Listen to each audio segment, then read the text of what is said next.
And confidence. kasi I think hindi kasi nila tinitingnan yung kasi di ba may yung communique ng China and the Philippines, so first visit ni Duterte, meron kasi mga nakapaloob na, ipaiktingin nila yung partnership with other areas. No, I'll give you another example.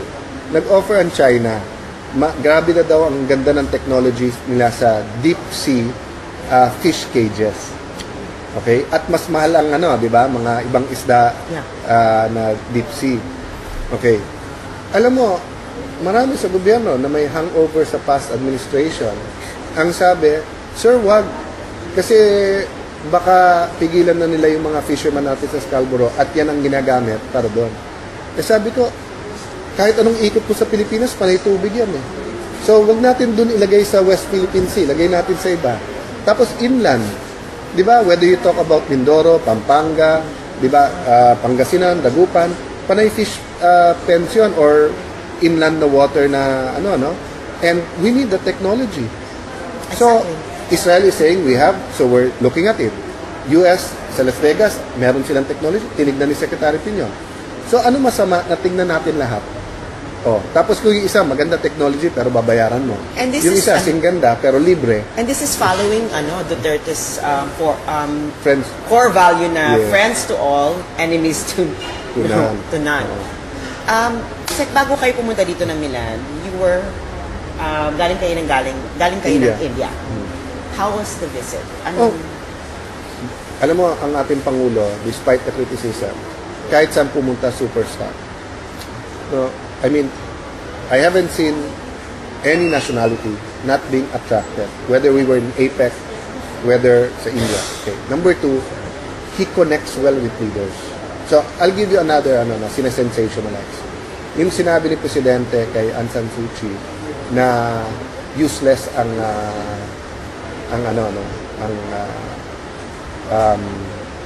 UN. No? Okay.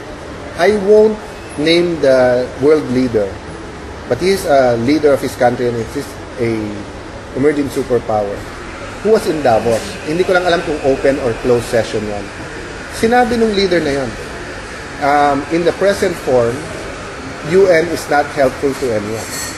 So, President Duterte saying something similarly, di ba, he gets the flack for that. But a world leader saying that, biglang, so makikita mo. Alam niyo, Sec Alan, I think this is a case na, a lot of people do not really understand the UN. Kasi, I studied international relations. Ang usapin nga namin, ng mga kaklase ko, pagpasok namin ng university, we were all optimistic. Oh my God, I want to work for the UN. The UN is so beautiful. And then, after we graduated, we were like, my God, the United States is like this and that. So, kasi I think the more you know about the institution, the less that you have faith in it. Kasi nga, you would see how it, you would see how Duterte is seeing it right now. And you have to criticize to improve. Exactly. So, just because you say it in a way that seems to be against the institution, when we wanted to improve our military, did we not have hearings? Hindi ba natin tinira? When there's a pork barrel scam, hindi ba natin tinira ang Senate at saka ang House? When there was intrigue sa judiciary at ngayon meron na namang impeachment sa lower house, doesn't it strengthen the institution? Diba? So, what's wrong with the president saying, diba, na as of now, useless. Why? They're making it appear that he doesn't care about the people who are suffering in Myanmar and Bangladesh. No. He was talking to the leader of Myanmar and assuring her that we can help. Papasok yung Red Cross natin, sila Senator Dick Gordon, that we care about the people, na yung experience namin sa Marawi, because that's the way na maka-help tayo, 'di ba? But the way it was framed, as if parang, sige, human rights violation, go ahead, hindi ganon. Ang layo po. I think may bumabali talaga ng storya para magbuka talagang kakaiba dun sa sinabi or ni President. Ganun ang mindset kasi. So, kasi may Western mindset na everything na ganito, human rights violation. I'll give you example. Isang ini-issue nila yung hindi pagtanggap ng aid. Sa EU. From the EU. From the start, we have said, we are friends with EU, we have common values, not identical values. We want trade, but we don't want aid na merong conditions, no? And hindi kami nagkasundo talaga sa wording. Yung sinabi ng EU ambassador that it was returned is correct, but kulang. Kasi we submitted to them language. Hindi nila in-approve. Whether it's because of time or ayaw nila, etc. No? So sabi namin, tuloy nyo pa rin ibigay yung aid, but bigay nyo na sa NGO. Bigay nyo sa Marawi Diretso sa NGO. Kasi they use NGOs naman eh. I think this is a very important point to make. Kasi there are aid na dadaan ng government. Merong aid na diretso kaagad doon sa NGOs. Tinanong ko sa media yan eh. Sabi ko, kayo, mainstream media, payag ba kayo, bigyan ko kayo ng aid, pero sabihin ko sa inyo, dahil eto value ko, eto dapat value nyo. Ngayon, kung ang value ko press freedom, wala tayong problema. Pero kung yung value ko, only good news reporting, hindi nyo naman tatanggapin eh. Pero halimbawa, abulo yon para sa mga namatay na media. So, Pwede mo sabihin sa akin, sir, diretso mo na lang sa pamilya para hindi sila apektado. So I would like to repeat the point, Zach. Hindi pinapaalis ni President Duterte ang aid ng EU sa Pilipinas in all forms. Yes. Ang iyon lang yung aid na tatanggapin ng government. Na may kondisyon. Na may condition. Kung walang kondisyon, we take it. Kung may kondisyon, you can give it directly. But we don't want to sign as a government because importante yung sovereignty na. Yes. So yung mga NGOs na gusto niyo pa rin mag-apply ng grant from the EU, hindi kayo apektado. It's only the government rejecting the aid because of the conditions na hindi na pagkasunduan ng government. And that's a perfect exercise of our sovereignty. No, baliktarin mo yung sitwasyon. Di ba kasi ayaw ng EU ng death penalty? Yeah. Okay. So, let's say, tayo naman ayaw natin ng abortion. Meron EU states na allowed completely. Meron EU states na completely not allowed unless may danger sa mother, di ba? Or na-rape, di ba? And then nabuntis as a consequence. Meron naman na gitna. Under certain conditions, pwede, di ba, yung first trimester, pero hindi. Okay. Tingin mo, pipirma ang EU pag sinabi natin, we'll give you aid, but remove abortion. But you have to diba? Restrict abortion. Hindi sila papayag eh. Yeah. Diba? But that's our value. They say they don't want death penalty because of the right to life. And we say life begins at conception, not upon birth. No? So I'm not saying everyone should believe it. It just so happens it's in our constitution. No, kung sabihin nyo kasi hindi, kasi karamihan Katoliko or no, it's in our constitution eh. That life begins from conception, di ba? So we are mandated to push for that, di ba? So kalaban natin, for example, Vatican is telling us don't reimpose the death penalty. So on that issue, we might seem to differ, but kakampi naman natin sila dun sa right to life of the unborn. Kasi yan ang hindi naiintindihan, hindi naman lahat ng issue magkakaaway kayo ng bansa. There are points. But hindi natin tinatali yon, di ba, sa aid and trade. Diba? But hindi rin natin sinisisi ang EU. If yan ang prinsipyo nyo, that's your principle, we respect it. But don't take it against us if we won't sign because of Kasi that. they can, if they would like to promote that, they can still sponsor NGOs who could promote the values that they want. Hindi lang yung government ang mag-advocate for them because we have our own democratic processes. Diba?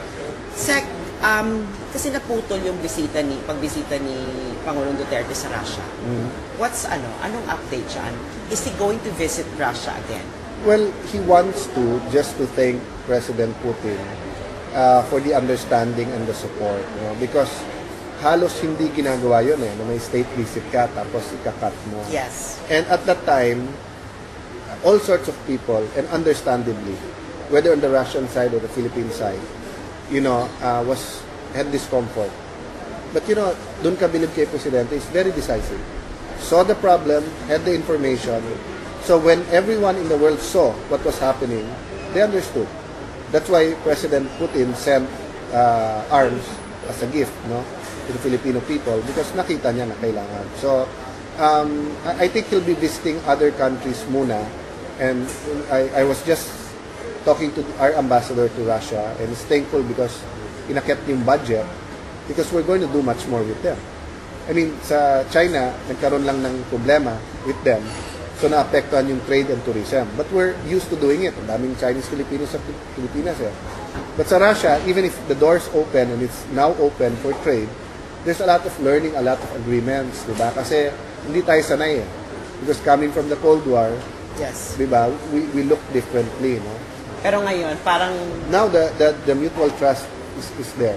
so parang parang pagdating ng naging presidente si Duterte, ngayon pa lang natin naranasan yung fall of the Berlin Wall. Di ba? Ngayon pa lang natin naranasan yung implication na yan. We And the Berlin Wall, the fall was good for both the East and the West. and the rest. For the unification of Germany. So we have to look at the Cold War that we think may tama at mali, but nahiwalay tayo sa rest of the world. So why continue that? Di ba? That's why minsan sinasabi natin superpowers. Bakit kayo, pag maganda relationship nyo sa rivals nyo, okay lang. Okay lang, pero pag kami, pag nandun sa rivals nyo, seselos kayo. Di ba? So I think our foreign policy is maturing. I think so. It's really from high school na, oy, batin, away ko yan, magmungkakampiyan, nagiging parang mas nagiging sophisticated na tayo sa pagtingin natin sa mundo. Sec Alan, so itong presidente kasi natin, di ba, visited Japan, China, tapos a lot of Asian countries. Ano na yung next niya na gagawin? Well, he'll continue, no, to plant and then to cultivate and then to harvest, but he wants it kasi to be mutually beneficial. So in the same manner that Japan is giving us a lot, he wants to make sure that safe ang Japanese nationals sa Pilipinas, the same sa Korea, halimbawa, no? And then that they also see that fair yung bidding, fair yung pagkakataon for their businessmen.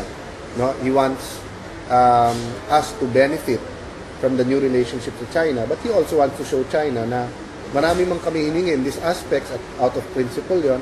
Sometimes we draw the red line. Your people will also benefit with the peace and stability. Yes. No? So we can probably expect maybe 4 or 5 trips at least. No? In the coming Yeah, this kasi, year? kasi like yung ASEAN, hindi naman pwedeng hindi niya puntahan. Oh, yeah. And he's, like in India, for example, so many of the foreign ministers came up to me and said, your president is the only one who did not read, and we were all listening.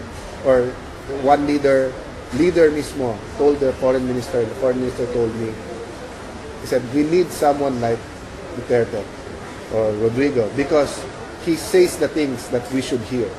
So parang they are living vicariously through President Duterte. It's like a barkada, di ba? Yeah. Kung lahat kayo maingay, hindi kayo magkakarinigan. Kung lahat kayo tahimik, hindi kayo magkakaintindihan. So, there's room for different personalities. Except, sanay kasi sila sa Pilipinas dati na may tatay o may nanay na doon na lang sumusunod. Correct. Eh ngayon, may tatay, nanay pa rin tayo, may ate, may kuya, but we're We have our cherishing wider- our independence. Ito last na tanong ko na to sa Sec Alan at pagod na pagod ka na ngayong araw na ito. Kasi ang latest ngayon, di ba, sa Senado tungkol sa foreign policy, one of the senators, hindi ko daw siya papakalala kung sino, makasumikat pa. Charot. Gusto niya raw ipa-review yung natin, all our agreements, especially with China, kung di daw tayo nadedehado. You were a former senator before ka naging the works executive department. You most of your career is in the legislative. Ngayon na you are experiencing how it is to implement policy and not just, to write policy. Anong masasabi niyo dun sa dati ninyong mga kasamahan? Yeah. Right now na you are experiencing what it is to be in a position na you used to be criticizing before. First, transparency and check and balance works. So we welcome that, no? Okay, having said that, hindi dapat itulad yung gobyerno to sa mga past governments because the anti-corruption mechanisms are there. Even the Aquino administration said they strengthened it during their time. Ang nangyayari lang kasi, pag yung Aquino administration gumawa, like impeachment sa Chief Justice, okay. Pero pag Duterte administration, hindi okay. Hindi okay, yeah. Diba? So it's not the same. So having said that, diba, I will just explain whether in open or in closed that, yeah, let's review all of that. Pero hindi tayo pwede parang this country, review lahat. Tapos, sa ibang country, hindi natin i-review. So, yung ating, di ba parang, how do you become friends with everyone? If lahat ng sabihin ni Sas, pikit mata na lang ako. Pero lahat ng sabihin ng iba, bubulat-latin mo. So, that's also part of it. That's why nga, yung sinabi, ba't hindi pinayagan yung French sa research sa Philippine Rice, unang-una, hindi lang sa Philippine Rice yung kanilang application. May sensitive areas din. No? Secondly, they said na maliit yung boat nila, yung ship nila, kaya hindi pwedeng may Filipino on board. And that's a policy ng government natin, di ba? Sa maritime scientific Dalawa research. ang must. One, there has to be a Filipino scientist on board. Okay. And then number two, kailangan i-share yung research. I'd just like to follow up because you said na marami na maritime scientific research sa Benham Rice. 80 ang In US. fact, madalas parehong scientists ang on board. Kaya that's why I'm saying na, if they called us or they asked us to present, siguro minsan nasusubuan din lang ng tanong, di ba? Or contact naman, sir, ano masasabi mo? Kulang ba sa transparency or dapat ba ganyan? Di ba? But if they ask us, I told the Senate, no, my friends there, and I turing ko naman kaibigan lahat, or kung hindi kaibigan, dating kaibigan. No? But kung hindi na kaibigan tingin sa akin, sabi ko, if you want private briefings, anytime. If you want public briefings, I'll do it if I'm authorized to do it. Kasi ang diplomatic negotiations at national security is an exception talaga in all That's true. countries. Pero huwag sila magagalit. Kung halimbawa, tinanong nila, ano yung sa China? Ang sagot ko, kasama US, Japan. Kasi unfair naman na pag-usapan mo isa lang. Kasi, As if naman China lang ang pinayagan natin, and as if in-award na natin sa kanilang fisheries, yung exploration. Wala naman. As far as you know, sir, yung mga dating nag-research, did they share the results of their research already to us? Yeah. Okay. No, but I'll give you another, when I was senator, during the time of President Aquino, di ba pre-privatize yung National Grid? Yes. Eventually, Chinese ang nanalo. So, wala naman tayong narinig doon na marami nagbubuha na pag nagyera, di papatayin lang nila ilaw, papatayin nila kuryente. And for several years, it was just the end of the economic administration, and now that we're training more Filipinos to take over.